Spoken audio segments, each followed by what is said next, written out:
Hi people, look at my shiny. It's amazing, that's what it is.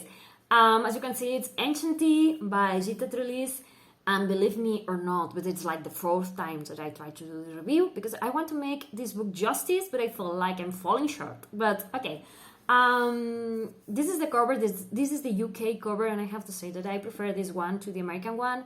And that's because I love how shiny it is.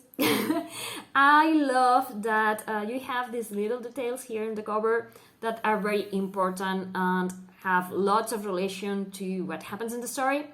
And personally, I love that they kept the original title, Enchantée for the first one, and Liberty for the second one, whilst the American editions change it to all the glitters and all the barns, if I'm not wrong.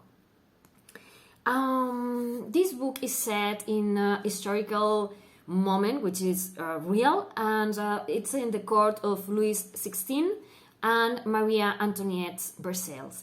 And we are in that moment in time in which all that was missing was the snap of a finger to begin this revolution that will end with the take of the Bastille and, you know, the commoners rising against the aristocracy because they had everything while the commoners were struggling to make ends meet. So, in the middle of all of this counterpart, we are going to be following the story of two sisters called Camille and Sophie. We are going to meet them when they are struggling. Both their parents have died of pox, and they have this older brother who is gambling all their money away. It's drinking, and in that moment in the story, he's good for nothing. He's but a shadow of who he used to be. And he steals their money, he mistreats them, so they have to rely on themselves to make ends meet. Sophie is making hats, she is an amazing seamstress and she's doing marvelous things, and Camille is working magic. Yeah, and you're thinking, magic? Yeah, I can tell you the author put magic so seamlessly in the story that I can truly believe that in that moment in time, magic was real and people were using it, and that they have to kind of hide themselves because if they were found out, you know, Inquisition and all of those things. So at the beginning of the book, we're going to find Camille. She's turning scraps of metal into coins so she can go buy food, medicine for her sister and all of that. But the downside is that the coins revert to scraps of metal, so she has to go very far away to get the things that she needs. Because, you know, if she went closer to home and the coins began to change to scraps of metals, people will begin to suspect. So she begins, you know, diversifying. So there comes a day in which she realizes that it's not enough, that they need more if they want to, you know, to pay rent and to feed themselves and to have a chance of prospering. So she's going to begin using another kind of magic that her mom taught her. And instead of the ability of changing objects, she's going to begin using the ability of changing herself, her appearance. And one of the things that I did love about this book and the take that Gita portraying magic is that magic, it demands a price. It gives, but it takes. And the price that magic demands in this book is sorrow and pain. So when we have Camille turning metal into coins, she is thinking about the pain and the sorrow that she feels because her parents died, her brother who she admired, it's no longer the same person, and she's feeding it to the magic. And I think it's very fitting for the characters and the moment they are living in, and, you know, the pain and the fear of not being able to feed themselves, you know. I think it's very fitting that magic can give so much glamour, so much glimmer, and it's taking such a step, right? But when she begins altering her own physicality, the dress she's donning, it needs more than pain and sorrow. It feeds on her blood. Yeah, it's very creepy. It's like the vampire dress. No, really, she has to pinch herself, and the dress consumes her blood, and then it maintains the illusion of, you know, of her being someone else. And why she's doing that? She's doing that because she's going to go to Versailles in order to gamble and get money so they can pay rent, get food, and all of those things. And as I said, there's lots of things about this book that I love, and I don't know how to talk about all of them without doing spoilers. I'm not going to do any spoilers, but yeah, it's difficult because I want to talk about the growth that Camille does, and cannot.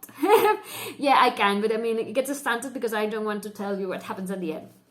So Camilla, I don't know exactly how you will pronounce that. Okay, Camilla, she begins to go to Versailles, and I did love how the author portrayed the dichotomy that happens with her, because she has been raised by this revolutionary father who hated the aristos, and he printed pamphlets and put them around town denouncing that they abuse their power and they influence, well, the people, the commoners were dying with our food, with our resources, and you know, the people at Versailles were keeping all for themselves. So she goes to the palace thinking that she's going to hate the aristocracy because they are like this big monster for her. And she gets surprised because when she gets there, she begins to make friends with other aristos, and she enjoys spending time with them, and even discovers that some of them are magicians too. And so she wants to know more about magic than what her mother has told her.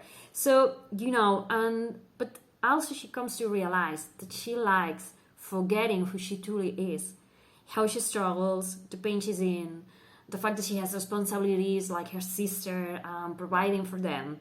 And she likes to be this another persona and having fun, thinking about nothing else, the thrill of gambling, of changing the cards so she can win, of using magic. She kind of becomes addicted to it.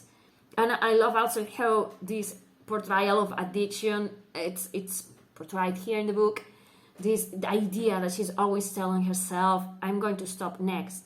As soon as I have money to pay rent, as soon as I have for food, as soon as I can pay off for my sister in order that she can have her own store, as soon as we can have new lodgings, as soon as she's always making excuses, because the truth of it is that she has become addicted to using magic, of being this other person, of leaving everything behind. All of that is going to have consequences, obviously.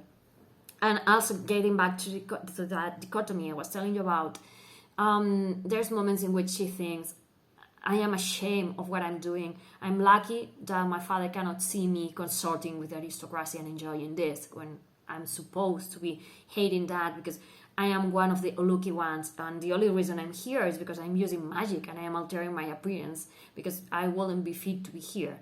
And I also think that this dichotomy is more pronounced because as her own self, Camilla, she meets this guy called Lazar, and he creates balloons, and he's a commoner, or looks like one. And, you know, he has this life, and also she has the life that she has at palace, at court.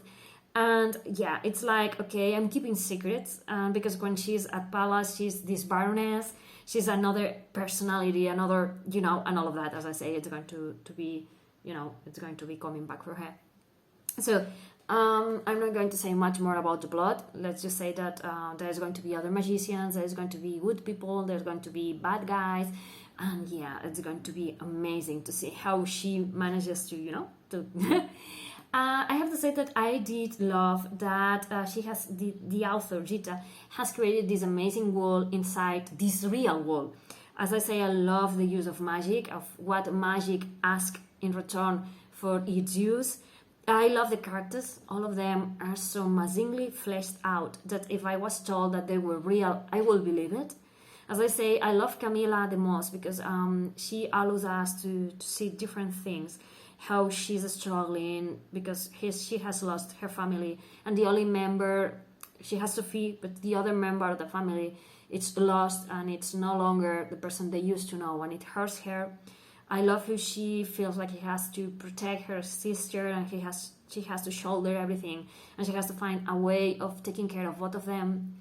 I love how she is becoming her own persona. How she at the beginning, she doesn't want to use magic because it feels like it's cheating and it's not good, but then she feels like prey to magic and begins to discover other sides of magic.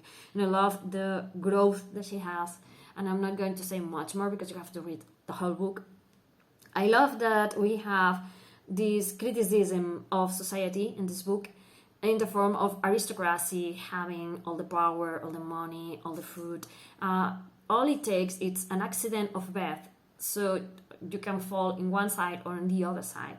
And I love that the author criticized this thing about how there's people dying of, you know, because they don't have food, they don't have medicine, and you have the people at Versailles doing picnics and leaving food there to rot because they don't care, because they don't question themselves, they haven't felt hunger, they cannot empathize with those who are poor, and when they are in contact with them, it's like, don't touch me. And I love that you can see this critic here. And also we are going to have this character who is half Indian, half French. And I love how the author brings about the feeling of diaspora.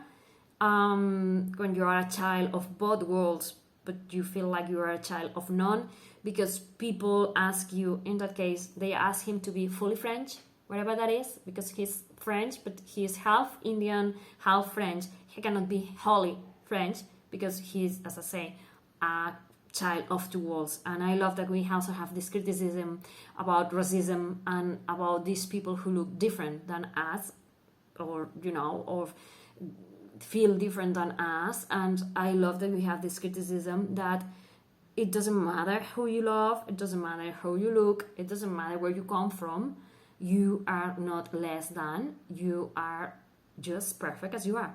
And I love that we have this here and that it makes you think. And as I say, I love this diaspora thing that it's bring about in this book, and I am expecting to see much more about this character, because there is a scene in which he's wearing a wig and he takes away and he's very own dark hair, and it's like, I have to hide who I am, and I hate that. And I really fell for the character. I want that character to go, I am who I am, fuck you. Sorry. Yeah, pick this one up because it's completely amazing. I did love this one. I devoured it in like one day or 1.5 days, and it's like almost 500 pages.